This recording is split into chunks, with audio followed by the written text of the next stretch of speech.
Bienvenue dans l'émission Saveurs divines. Cette bonne nouvelle du royaume sera prêchée dans le monde entier pour servir de témoignage à toutes les nations. Alors viendra la fin.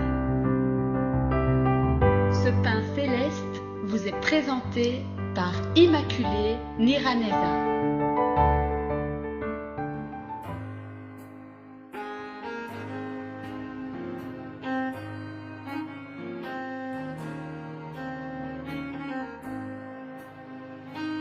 Bienvenue très chers amis à l'écoute de l'émission Saveurs divines. Que la paix de Christ soit avec vous. Je bénis l'Éternel qui me donne encore le souffle de vie aujourd'hui. Nous rendons grâce à Dieu qui nous fait avancer. Nous sommes déjà mardi. Gloire à Dieu, parce que nous pouvons commencer toutes nos journées en écoutant la parole de Dieu. Alléluia. Cette semaine, nous parlons de la persécution. Chers amis, que ce soit nos prédécesseurs, les apôtres Pierre, Paul, Jean et les autres, ils ont été persécutés dans leur foi, dans leur cheminement vers le ciel.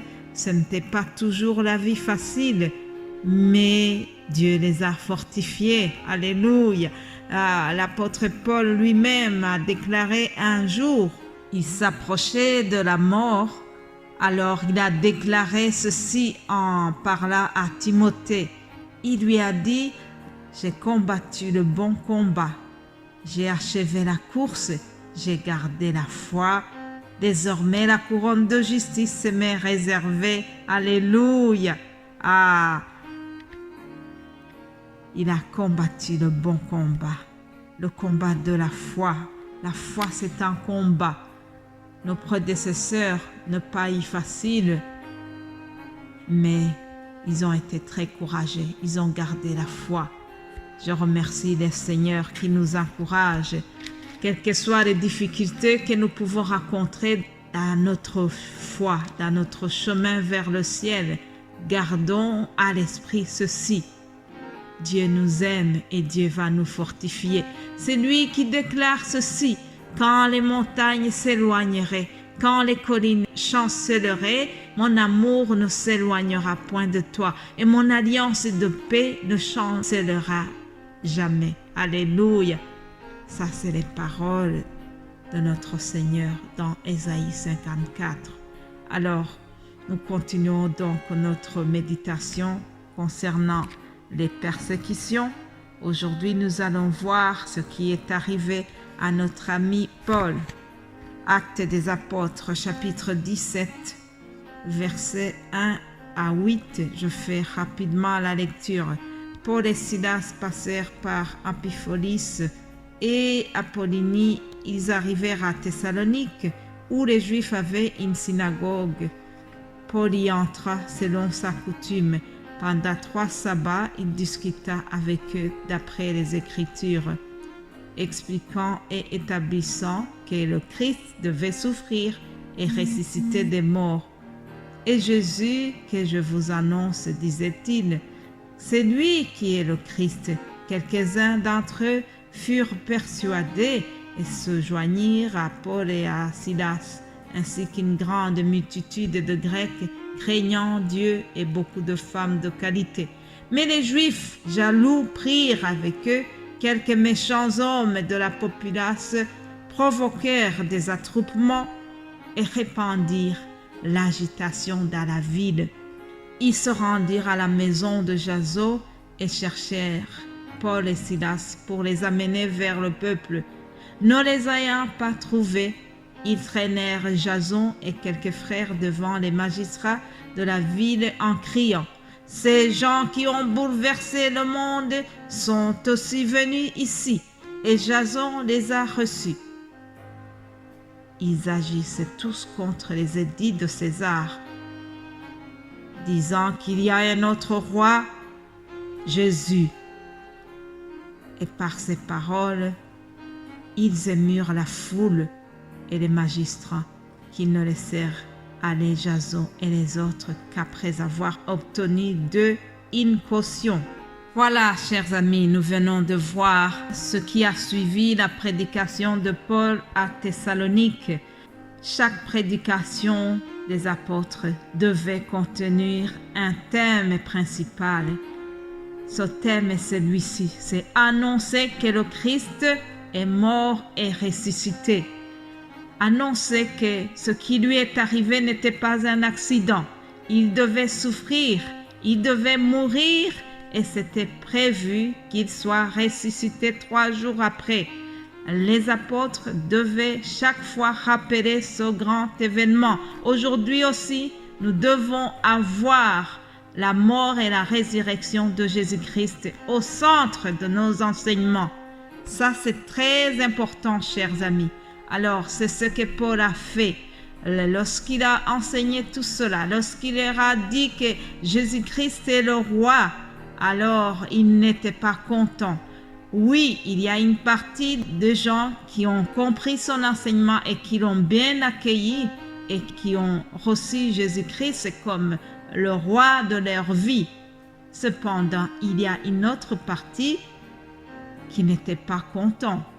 Ah, qui sont les mécontents? Ce sont ces chefs religieux qui étaient jaloux, qui pensaient que pour avoir le salut, il faut des œuvres et des œuvres.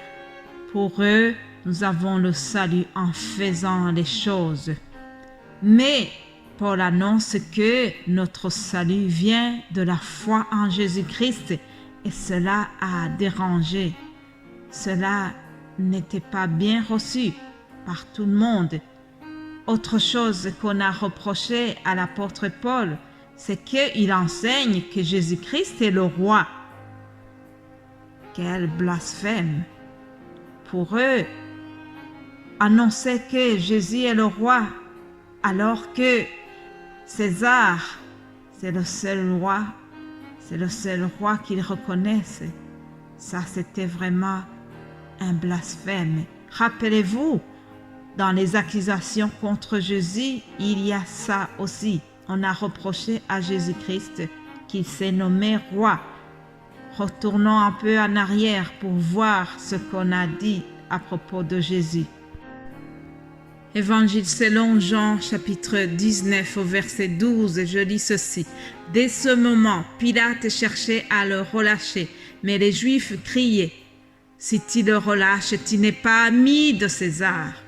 Quiconque se fait roi se déclare contre César. » Pilate, ayant entendu ces paroles, amenant Jésus dehors et il siégea au tribunal au lieu appelé le pavé et en hébreu Gabata. C'était la préparation de la Pâque et environ la 6e heure. Pilate dit aux Juifs, « Voici votre roi. » Mais ils s'écrièrent, « Ôte, ôte, crucifie-le !» Pilate leur dit, « Crucifierai-je votre roi ?» Les principaux sacrificateurs répondirent, « Nous n'avons de roi que César. » Voilà donc la même accusation est portée contre Paul. On lui reproche ce que nous trouvons au verset 7. On dit, ils agissent tous contre les édits de César, disant qu'il y a un autre roi qui est Jésus. Bien-aimés en Christ, que ce soit au 1er siècle, au temps de Paul, au temps de Pierre, que ce soit aujourd'hui, en 2022, l'évangile est resté le même. Jésus-Christ n'a pas changé. Jésus-Christ reste le roi des rois. Il est le Seigneur des seigneurs. Alléluia. À lui toute la gloire. Il est au centre de nos enseignements et nous devons annoncer, continuer d'annoncer qu'il est le roi des rois.